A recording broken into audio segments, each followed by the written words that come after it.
오늘 본문 말씀은 지난주 2주 동안 살펴봤던 그 많은 논란이 있었던, 변론이 있었던 사건에 대한 결정이 지난주에 내려졌었죠. 그 결정에 대한 후속 조치에 대한 말씀입니다. 안디옥에 있는 교인들을 향하여 편지를 쓰고 그 편지가 안디옥 교회에게 어떻게 받아들여졌고 어떻게 반응했는지에 대한 말씀을 기록하고 있는데요. 이방인들이 할례를 받는 것이 마땅하다, 그렇지 않으면 능히 구원받을 수 없다는 가르침으로 인해서 시작된 논란이었기 때문에 이 편지의 내용은, 가장 핵심적인 내용은 할례 받을 필요 없다, 할례는 구원과 아무런 상관이 없다는 내용이 주된 내용일 것입니다. 그러나 우리가 읽은 바와 같이 이 편지의 내용에는 할례 받을 필요 없다는 말이 명시적으로 기록되지 않았습니다.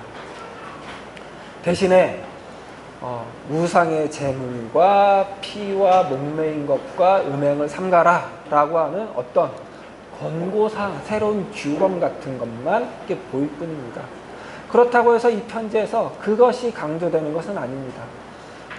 말씀드렸던 것처럼 이 논란이 시작되었던 가장 논란거리를 해결하는 편지를 보낸 것이니까 이것이 명시적으로 기록되지 않았다 할지라도 이 편지에서 가장 중요한 내용은 할례 받을 필요 없다, 할례가 너희 구원과 직결되는 것 아니다 라는 것이 이 편지에서 강조되는 내용입니다. 그럼에도 불구하고 이것이 명시적으로 밝혀지지 않은 이유는 그 일은 입에 담을 필요도 없는 일이다 라는 뜻입니다. 이 편지의 내용은 많은 논란을, 변론을 거쳐서 합의된, 결정이 된 내용이죠. 그러니까 이 결정은 어디서 나온 거냐면 우리의 구원은 하나님의 신비한 일하심의 결과였다. 우리는 그 구원에 아무런 공로가 없다. 우리의 경건이나 거룩이 그 구원에 보탠 것이 하나도 없다. 우리의 구원이 그랬던 것처럼 이방인들의 구원 역시 마찬가지다라는 결론에서 나온 것이기 때문에 굳이 인간의 어떤 해야 되는 행위, 인간이 보태야 되는 것의 대표격인 할례라는 것을 입에 담을 필요도, 거론할 필요도 없어서 안 나타낸 것입니다. 그러니까 이렇게 감춤으로 강조를 하는 것이죠. 이건 일종의 이방인 신자들을 위한 예루살렘 성도들의, 사도와 장로들의 배려이기도 하고 또 한편으로는 위로이기도 한 것입니다. 이것이 위로인 것을 우리가 지난주에 살펴봤었죠. 이방 문명에서, 헬라 문명에서 하나님을, 예수로 대표되는 하나님을 믿는 신자로 산다는 것이 얼마나 큰 어려움을 가진 일인지에 대해서 이미 여러 차례 살펴봤고 지난주에 살펴봤죠. 야, 이사하는데 손 없는 날 해야지, 손 있는 날 하면 되나? 아무 날이나 하면 되나? 개업했는데 돼지머리에 절해야지, 돈 꽂고 절해야지, 안 그러면 망하는 거 아닌가? 그런 불안감에 쉽게 휩싸일 수 있는 사람들에게 그런 거 안 해도 된다, 그런 거 안 해도 충분히 잘 살아갈 수 있는 하나님의 백성들이다, 그런 것이 할례로 결정되는 것이 아니라 하나님이 하나님의 신비한 일하심으로 결정한 것이다 라는 이야기니까 그것이 위로가 된다고 했죠. 그것이 실제로 이 안디옥 교인들에게 위로가 된 것은 오늘 본문에서 나왔죠. 31절입니다. 31절 같이 읽습니다. 읽고 그 위로한 말을 기뻐하더라. 위로한 말을 기뻐하더라. 이게 위로한 말이래요. 겉으로 드러나기에는 너에게 이런 것, 이거보다 더 중요한 말 하지 않겠다고 하면서 뭐 하지 마라, 하지 마라, 하지 마라, 하지 마라, 이렇게 네 가지를 금지시켰다고. 그것이 어떤 새로운 교율을 준 것도, 규범을 준 것도 아니라 위로래요.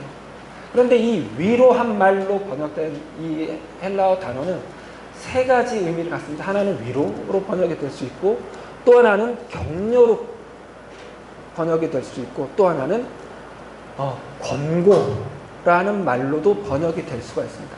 실제로 우리가 읽은 성경은 개역개정이죠. 개역개정이랑 개역한글은 위로의 말로 번역이 되었지만 현대인의 성경은 격려로 번역이 되었고 표준세 번역에서는 권고로 번역이 되었습니다. 다 나쁜 번역은 아닙니다. 실제로 그 뜻을 가지고 있습니다. 그러나 가장 흐름에 맞는 번역은 우리가 지금 읽은 개역, 개정, 개역 한글에서 위로입니다. 이게 권고처럼 보이니까 NIV를 많이 따르는 표준세 번역에서는 권고라고 번역을 하긴 했지만, 그러나 그 권고의 말을 기뻐하였더라 라는 말은 뭔가 어색하죠. 왜냐하면 권고라는 것은 좋게 받아들일 때, 아주 그 받아들이는 사람이 긍정적으로 받을 때 권고인 것이지, 그런 거 빼고 받으면 충고죠. 그것도 충고도 많이 좋게 받아들여서 충고인 거지, 사실 듣는 사람이 그 말이 기분 나쁘면 뭐예요? 지적질이죠. 지적질을 기뻐했더라는 것은 맞지가 않죠. 그러니까 권고처럼 보이지만 그러나 권고는 아니라는 것이죠.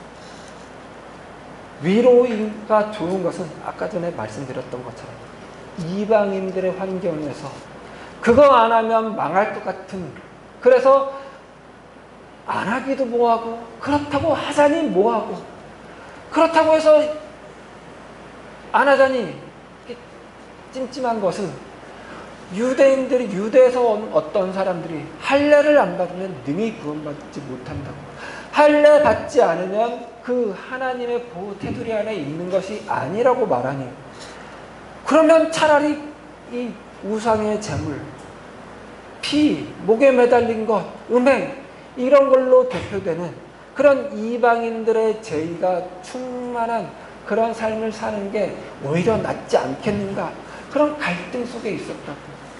그 갈등을 완전히 해소해주는 편지죠. 그런 내용이죠. 그러니 위로이죠. 격려라는 말도 꽤 어울리는 말이겠지만 위로라는 말이 더 어울리는 말입니다. 이 위로의 말을 이 예루살렘의 사도들과 장로들이 세심한 배려 속에서 이 편지를 보낸 것이라고. 이 편지에는 그런 위로의 세심한 배려가 엿보이는 대목들이 여러 가지가 있습니다. 첫 번째로는 이 편지를 보낼 때 바울과 바나바에게만 덜렁 보낸 것이 아니라 바사바라고 하는 유다와 실라를 그들과 함께 보내서 이 편지가 진실이다, 가짜 뉴스 아니고 진짜 뉴스다 라고 보냈습니다. 말하자면 이 바사바라고 하는 유다와 실라는 공증인입니다. 이 사람들을 보내겠다고 하는 내용도 편지에 쓰고 실제로 이 사람들을 보내서 가짜 뉴스가 아니다, 가짜 편지가 아니다. 바울과 바나바가 예루살렘에서 너네는 사도 아니고 사도 아래급이다 라는 선언 듣고 쟤네 가서 할례 받으라고 해라 라고 실제로 결정했는데, 바울과 바나바가 안디옥에 가서는 딴소리 하는 거라고 하는 이야기 없게 만들려고, 그렇게 의심이 들게 하는 것을 차단하려고 유다와 실라를 함께 보내는 배려를 한 것이랍니다. 그리고 이 바울과 바나바에 대해서도 사실상 이 사람들 때문에 문제가 생긴 것처럼 보였죠. 그런데 이 사람들은 문제를 일으키는 사람들이 아니라 주의 이름을 위하여, 복음을 위하여 목숨이라도 아깝지 않게 걸고 복음을 전했던 우리가 사랑하는 자, 우리의 형제들 사도이다 라고 선언하면서 보냈습니다. 그리고 더 중요한 것 하나는 유대에서부터 온 어떤 사람들이 가서 그렇게 논란을 일으켰죠. 그런데 그 사람들은 예루살렘 교회 대표도 아니고 안디옥 교회 대표도 아니다. 그 사람들이 한 말은 교회 대표로서 한 말이 대표성이 전혀 없는 말이다. 그러니 그런 말 귀담아 들을 필요 없다입니다. 그런데 이 사람들은 우리 지난주에 살펴봤었죠. 이 사람들을 보낸 사람들이 누구일 정황이 크다고요? 예수 그리스도의 동생 야고보, 예루살렘 교회의 가장 큰 지도자인 야고보가 보냈을 가능성이 큰, 그걸 배제할 수 없는 상황인데 그 사람조차도 교회의 대표가 아니다입니다. 그 글을, 이 결정을 한 야고보가 중심이 되어 쓴 편지에서 이 사람들을 보낸 것은 교회의 대표가 아니다라고 과감하게 선언한 것이죠. 그러니까 안디옥 교회를 향해서 최대한 배려를 한 글이다. 그런데 이 배려가 가장 절정에 달한, 결정적인 게 핵심 내용은 뭐냐면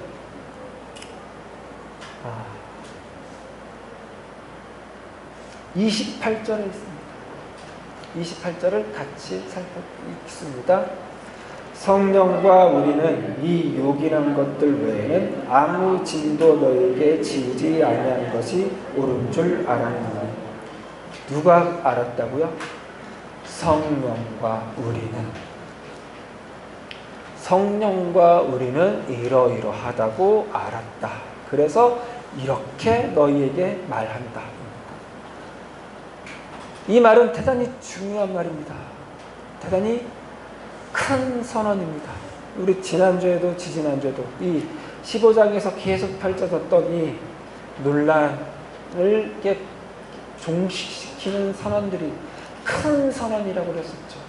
오늘 이 말씀도 지금 이 읽은 이 선언, 성령과 우리는 이렇게 알았노니 하는 이 선언도 대단히 큰 선언입니다. 그런데 이 큰 선언이 기독교가 시작된 지 2000년이 다 돼가는, 거의 2000년 돼가는 지금을 살고 있는 우리에게는 대단히 상투적인 표현이 되어버릴 때, 이 큰 선언의 그 크기를 우리가 받아들이지 못하고 있습니다. 이걸 이렇게만 받아들이기가 쉽죠. 이 결정은 성령 안에서 이루어진 결정입니다. 이 회의는 성령의 인도하심 안에서 진행된 것이고 성령 안에서 결정된 것이다 라는 의미로만 축소해서 받아들인다는 것입니다. 아니, 이게 축소라고? 대단히 중요한 말인데, 맞아요, 중요한 말이에요. 대단히 큰 말이에요. 그런데 그 크기와 그 의미를 우리는 다 갖지 못하고 상투적인 표현으로 갖게 되기 마련입니다. 그래서 성령 안에서 이 결정이 이루어졌다, 성령 안에서 회의가 이루어졌다라고 받아들이면 그 다음 우리는 당연히 어떻게 생각하냐면요, 봐라, 이 초대교회는 얼마나 성령에 민감한 교회였냐, 이 초대교회는 얼마나 금식하고 기도하고 헌신하고 봉사하고 그런 교회여서 얼마나 성령의 이끄심에 민감하고 성령의 임재를 잘 느끼는 교회인가로 바로 갑니다. 왜냐하면 우리는 안 그런 것 같거든요. 우리 결정은 성령의 인도하심 안에서 이루어지는 결정인지 긴가민가 하거든요.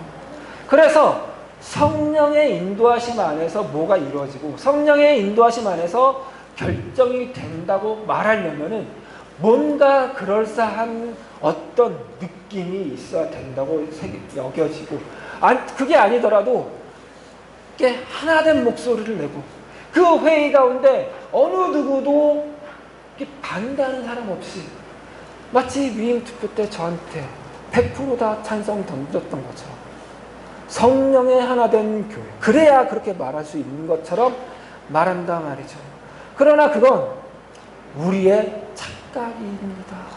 우리가 축소된 의미를 가지고 알고 있는 것이고 성령의 이끄심 안에서, 성령의 인도하심 안에서를 대단히 상투적으로 쓰는 표현이 되고 말았기 때문이라는 것입니다. 그러나 그걸 오늘 본문에서 그렇게 말하고 있지 않습니다. 그래서 봐라, 초대교회를 본받아라, 그런 교회를 닮아가자, 우리도 성령에 민감한 교회가 되자, 그러기 위해서 우리 금식하자, 기도하자, 다른 거 다 이렇게 붙이죠. 그거 아니라고요. 그럼 뭘까요? 이 선언은 앞서 봐왔던 큰 선언, 베드로가 했던 선언, 야고보가 했던 선언의 그 흐름과 완전히 맞닿아 있습니다. 그 흐름 위에 있습니다. 그 흐름이 어디서 나왔죠? 크신 지혜와 신비로 일하시는 하나님이 우리 하나님이시다. 그 하나님은 예수를 보내신 하나님이시며 예수로 자기를 대표하신 하나님이시다. 그 하나님은 우리를 구원하신 하나님이시다. 우리는 아무것도 안 했는데, 아무런 공로 없는데 그럼에도 불구하고 우리를 구원하신 하나님이시다. 우리는 그 예수를 죽여버렸는데 죽여버린 우리라도 구원하신 하나님이시다 라는 큰 선언, 그 선언 뒤에 이 말씀이 있는 거예요. 성령과 우리는 이러이러하다고 알았느니.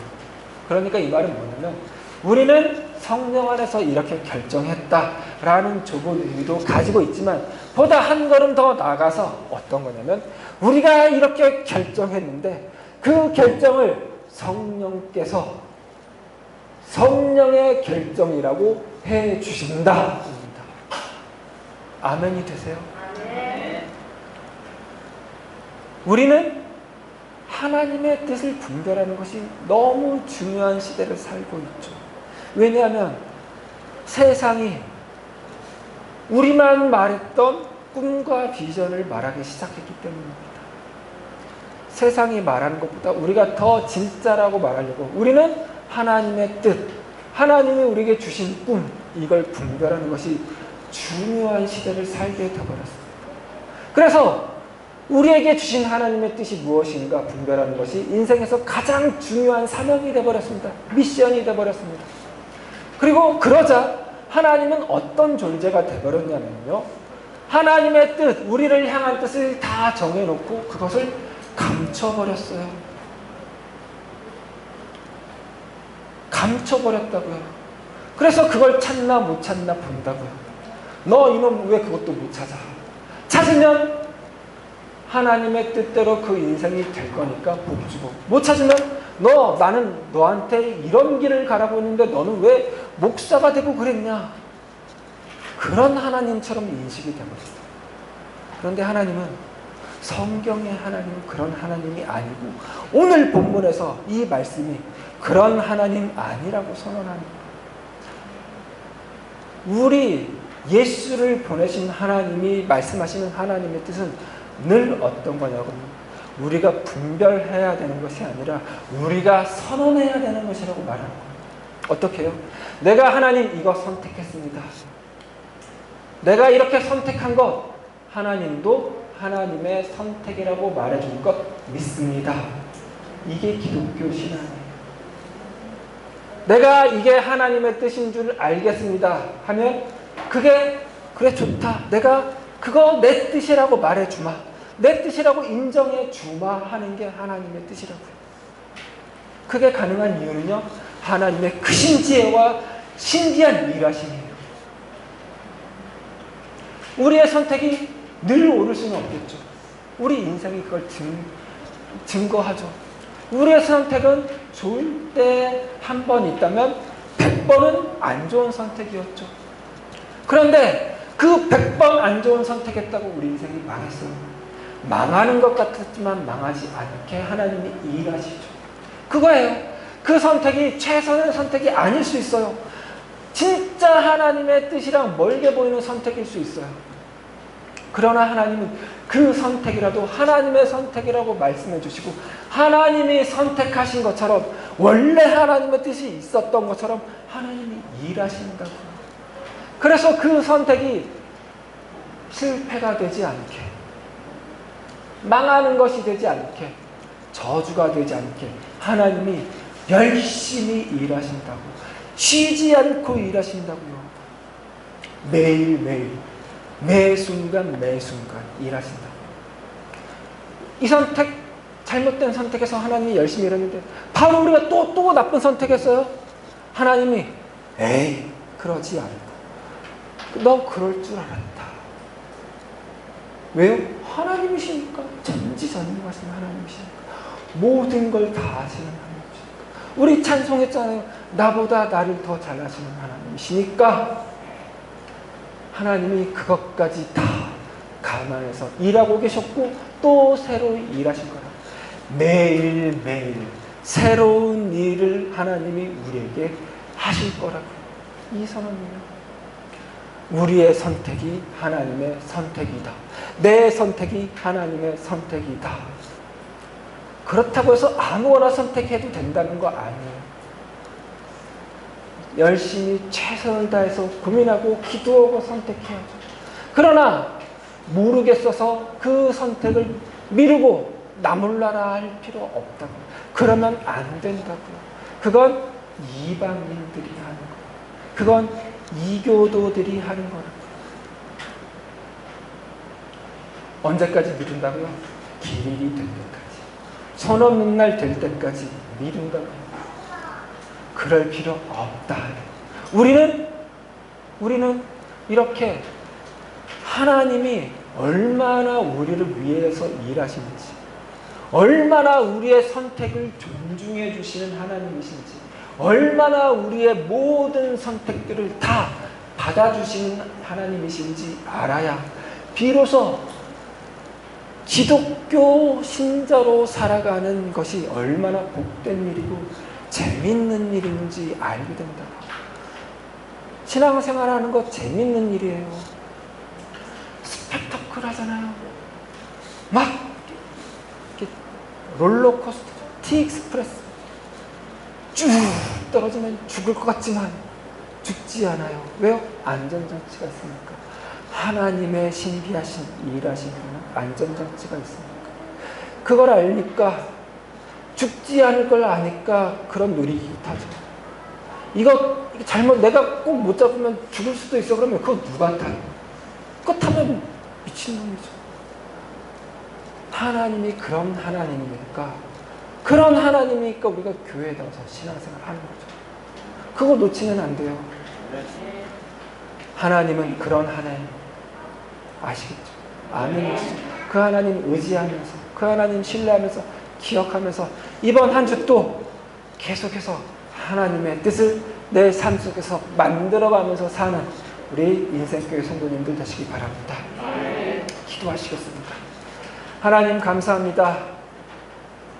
우리의 모든 순간 함께하사 우리의 모든 선택을 존중해 주시고, 그래 그 선택 내 선택으로 하마 이렇게 말씀해 주시는 일하시는 하나님, 그 하나님이 우리 하나님이시니 감사합니다. 우리의 모든 것이, 우리의 모든 하는 일이, 우리의 모든 결정이 성령과 우리가 함께하는 것이라는 믿음으로 이 세상 살아가게 하여 주시옵소서. 그래야 할 때 우리가 우리 인생 더 책임감 있게 살아가게 될 줄 믿습니다. 그렇게 우리 인생이 하나님의 선택의 순간들이 되게, 하나님의 선택의 순간들로 채워지게 될 줄로 믿습니다. 그렇게 인생을 살아가는 데 능한 우리 인생교회 성도들 되게 하여 주시옵소서. 감사드리며 예수 그리스도 이름으로 기도드렸습니다. 아멘.